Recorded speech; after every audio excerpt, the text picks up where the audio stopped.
Para poder hablar de narcolepsia necesitamos comprender qué es el sueño. Este es un fenómeno natural o un estado conductual reversible en el cual ocurre una desconexión del estado de percepción del entorno. También se puede decir de que es un estado dinámico, ya que distintas neuronas van a permanecer activas desempeñando un papel distinto a la vigilia. Esto es indispensable para consolidar las distintas formas de memoria, mantener la inmunocompetencia y regular la temperatura corporal. Existen diferentes patologías que afectan el sueño. En este caso vamos a abordar la narcolepsia, la cual produce somnolencia excesiva durante el día y alteraciones del sueño nocturno. También puede producir alucinaciones hipnagógicas y parálisis del sueño. Esta enfermedad afecta tanto a las personas que puede ocasionarle problemas personales, laborales, incluso pérdida del empleo y pérdida de la autoestima. De acuerdo a diferentes estudios, esta enfermedad afecta más la calidad de vida incluso que enfermedades como el Parkinson o la epilepsia. La causa de la narcolepsia es desconocida y se presenta de forma esporádica en el 95 al 99% de los casos. Como ya sabemos, el hipotálamo se encarga de la regulación del ciclo del sueño y la alerta, y existen 4 núcleos que cumplen diversas funciones. El primer núcleo es el núcleo hipotalámico posterior con las hipocretinas para la vigilia, el núcleo ventrolateral preóptico para la regulación del sueño no REM, el núcleo reticularis pontis oralis para la regulación del sueño REM y por último tenemos el núcleo supraquiasmático para la regulación del ciclo sueño-vigilia. Hay estudios que han demostrado que la narcolepsia se presenta debido a la pérdida de las neuronas hipotalámicas que sintetizan las hipocretinas. En condiciones normales, estas sustancias van a inducir episodios prolongados de vigilia y suprimen el sueño. Cuando hay una alteración en la señalización de las hipocretinas, causa intrusiones de sueño durante la vigilia y en algunos casos puede estar acompañado de fases de sueño REM en cualquier momento del día. Existe evidencia que sugiere la probabilidad de que un proceso infeccioso puede producir la destrucción de estas neuronas. Sin embargo, en raras ocasiones, la narcolepsia también se puede presentar cuando hay otros procesos neurológicos como la sarcoidosis, la desmielinización, tumores o incluso accidentes vasculares cerebrales, que van a producir la destrucción directa de estas neuronas.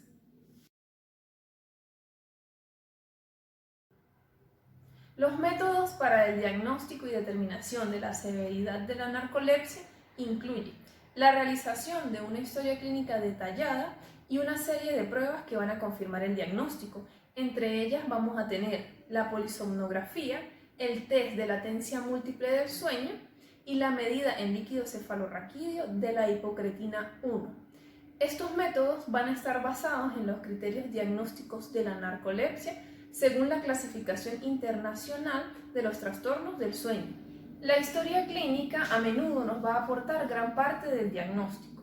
Aquí se aplicará la escala de somnolencia diurna de Epworth, que ayudará a conocer con qué frecuencia el paciente está somnoliento o se quedará dormido en distintas situaciones durante el día. Entre ellas tenemos estando sentado y leyendo, viendo televisión, estando sentado en un lugar público, viajando como pasajero en un vehículo durante una hora, descansando o estando sentado y manteniendo una conversación, entre otras situaciones. Para ello vamos a aplicar una escala numérica que va del 0 al 3, en donde 0 significa sin probabilidad de adormecerse, 1, baja probabilidad de adormecerse, 2, moderada probabilidad de adormecerse y 3, alta probabilidad de adormecerse. La interpretación de este formulario va a depender del puntaje acumulado en las diferentes respuestas a cada pregunta. Un puntaje entre 1 a 6 nos va a indicar una somnolencia normal. Un puntaje entre 7 y 8 nos indica una somnolencia media. Y un puntaje de 9 a 24 nos va a indicar una somnolencia anómala, es decir, posiblemente patológica. Para confirmar los hallazgos clínicos se realizará una polisomnografía seguido de un test de latencia múltiple del sueño. La polisomnografía, además de ser un requisito previo al test de latencia múltiple del sueño, se va a realizar para asegurar una buena eficiencia del mismo. En este estudio se van a registrar las ondas cerebrales, los niveles de oxígeno en sangre, frecuencia cardíaca y respiratoria, así como también los movimientos oculares y la actividad muscular durante el sueño. Lo específico en este estudio es una latencia del sueño REM menor a 20 minutos en el 40 al 50% de los pacientes y una latencia del sueño menor a 10 minutos. Los pacientes no deben realizar el día anterior al estudio actividades físicas que requieran esfuerzo. También es importante retirar medicamentos, estimulantes o supresores del sueño REM 3 semanas antes de la prueba. De igual manera, el paciente la semana previa a la prueba debe dormir lo suficiente para así evitar o eliminar cualquier efecto por un sueño insuficiente. El test de la latencia múltiple del sueño actualmente se considera una prueba básica para el diagnóstico de la narcolepsia. Vamos a medir la latencia del sueño y la entrada o no del sueño REM.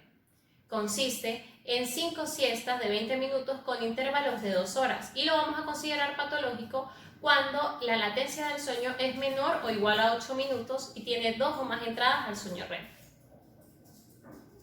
Otra herramienta diagnóstica es la medida del líquido cefalorraquídeo de los niveles de hipocretina 1, la cual no es muy estandarizada y no se encuentra en todos los centros, sin embargo es muy específica. Entonces, se va a considerar patológica cuando los niveles de hipocretina 1 son menores a 110 picogramos sobre mililitros, que es característico en los pacientes narcolépticos. Las principales indicaciones de esta prueba son un test de latencia múltiple del sueño dudoso o en niños a quienes no se les puede realizar este test.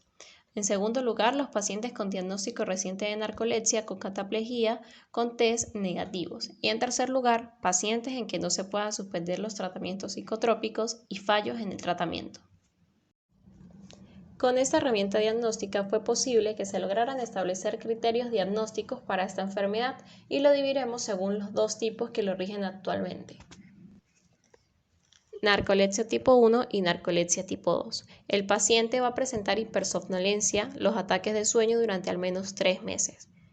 El paciente sufre de cataplejía con una duración de menos de 8 minutos y al menos 2 entradas en el sueño REM en el test de latencia múltiple del sueño y su concentración de hipocretina 1 en líquido cefalorraquídeo va a ser menor a 110 picogramos sobre mililitros.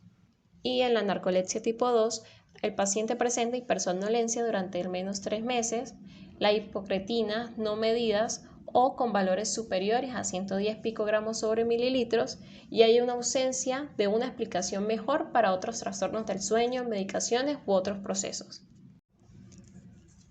La cataplejía tiene mucha utilidad diagnóstica porque casi no ocurre en otros trastornos. En contraste, las alucinaciones hipnagógicas, las cuales son al inicio del sueño, o hipnopómpicas al despertar del sueño, son ocasionales y se describen como sensaciones enormemente vividas y multisensoriales.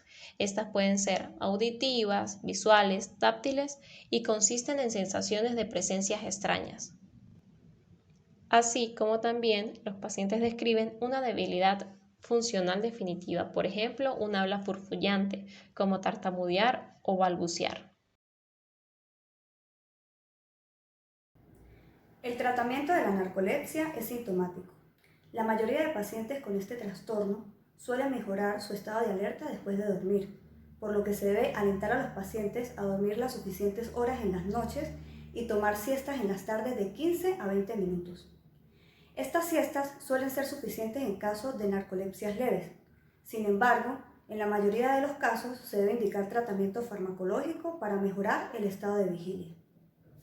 El modafinilo es el tratamiento de primera línea. Este tiene menos efectos colaterales en comparación con las anfetaminas.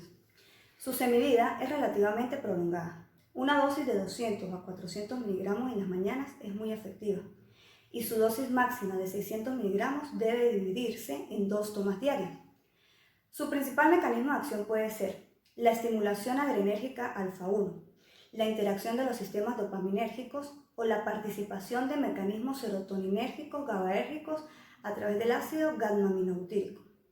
Este medicamento suele aumentar las concentraciones hepáticas de las enzimas del citocromo P450, por lo que puede aumentar el metabolismo de anticonceptivos orales u otros medicamentos que tengan relación con este citocromo, por lo que se debe evaluar las interacciones medicamentosas antes de iniciar. Como principales efectos adversos podemos tener las náuseas, la cefalea y en ocasiones rinitis. Como medicamento de segunda línea tenemos el metilfenidato en dosis de 10 a 20 miligramos cada 12 horas. A menudo es efectivo y este actúa induciendo la liberación de dopamina. Entre los efectos secundarios, el paciente puede presentar irritabilidad, hiperactividad, alteraciones del estado de ánimo, cefalea, sudoración, ansiedad, anorexia e insomnio. Además, existe la posibilidad de abuso de la droga, por lo que su uso puede ser preocupante. Las anfetaminas son la tercera línea de tratamiento principalmente para las narcolepsias tipo 1. Su mecanismo de acción es aumentar las concentraciones de dopamina y de norepinefrina, y sus dosis pueden variar desde los 5 miligramos a los 60 miligramos diarios. Sus efectos secundarios son similares a los de metilfenidato, agregando hipertensión, y también en dosis altas se pueden presentar movimientos anormales, arritmias cardíacas y síntomas psicóticos. Por esta razón, las anfetaminas están contraindicadas en pacientes con antecedentes de enfermedad cardiovascular.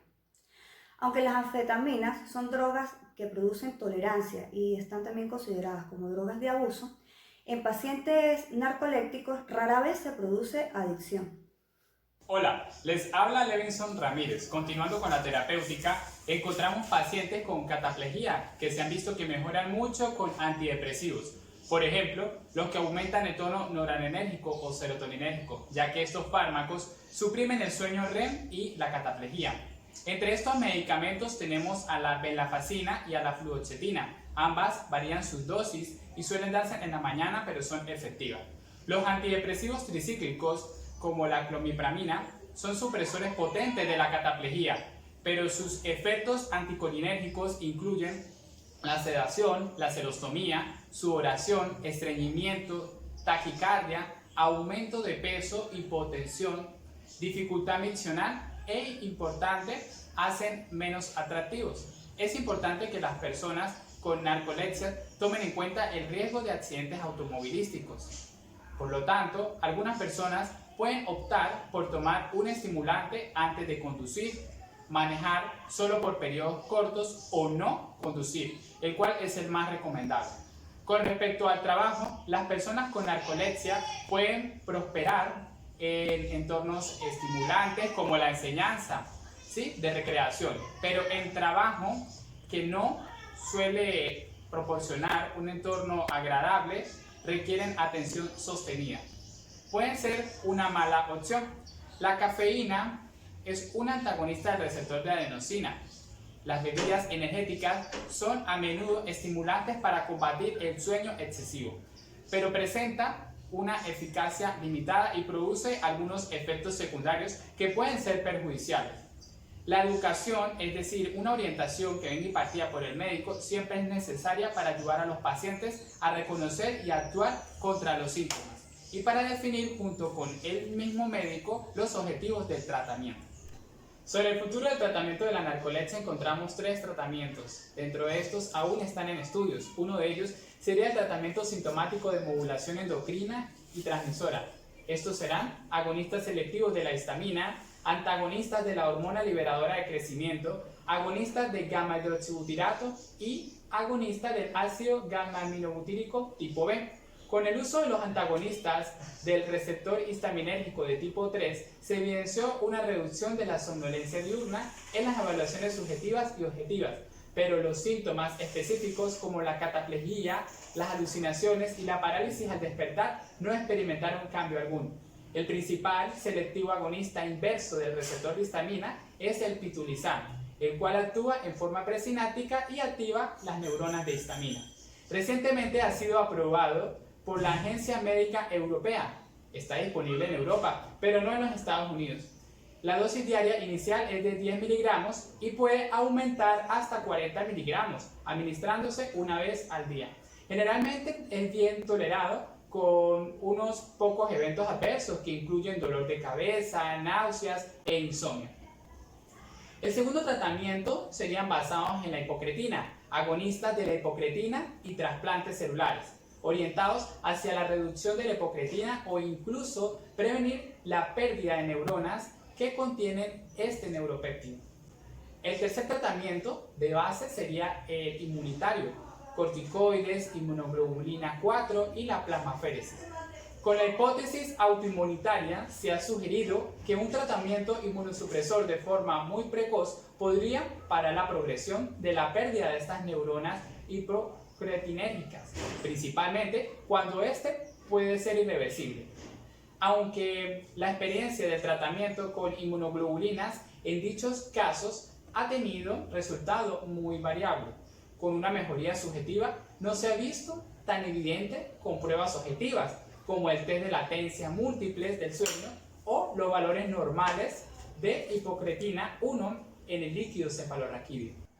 Para concluir, entendemos ya que la narcolepsia es una enfermedad infradiagnosticada en la población general y puede deberse a la baja incidencia documental.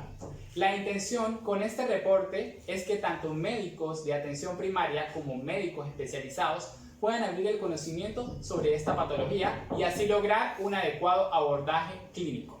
Aunque es una patología compleja y de etiología indeterminada, los criterios diagnósticos de la narcolepsia, ya sea tipo 1 y tipo 2, permitirán identificar adecuadamente a esta población y se espera que en un futuro no muy lejano poder determinar si estamos enfrente a una patología de carácter inmunológico o de tipo destructivo. Por el momento nos apoyamos con los estudios de polisomnografía y el test de latencias múltiples del sueño como complemento para el diagnóstico, y aunque no existe una cura definitiva, se mantendrán estos pacientes bajo tratamiento sintomático, dirigido o individualizado, priorizando siempre sus riesgos, como lo son al conducir, al operar maquinarias o en actividades que ameriten su sumo cuidado.